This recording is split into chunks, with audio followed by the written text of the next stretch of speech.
বেশ কয়েকদিন ধরে চলে এই খেলা।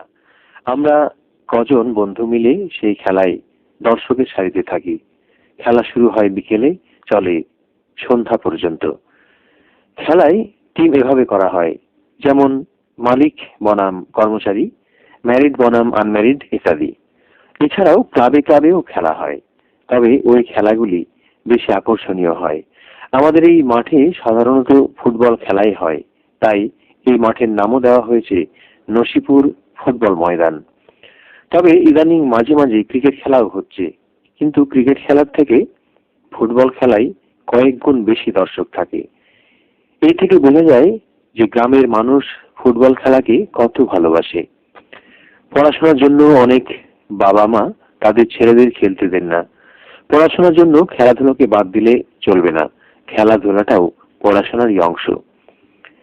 খেলার বহু উপকারিতা আছে, যেমন খেলার মধ্যে যে নিয়ম শৃঙ্খলা মেনে চলার অভ্যাস তৈরি হয়, তার প্রতিফলন ঘটে বাস্তব জীবনেও। শুধু তাই নয়, খেলার হার জিতের বিষয়টিকে ছেলেরা সহজভাবে গ্রহণ করতে অভ্যস্ত হয়ে ওঠে বলে বাস্তব জীবনের হার জিতের খেলায় তারা ভেঙে পড়ে না। ইতি তৌফিক আহমেদ, লিখেছেন নসিপুর ইসলামপুর, মুর্শিদাবাদ থেকে। ধন্যবাদ তৌফিক আহমেদ আপনাকে, আপনার এ মাসের বিষয় নিয়ে আপনার মতামত সুন্দরভাবে প্রকাশ করার জন্য।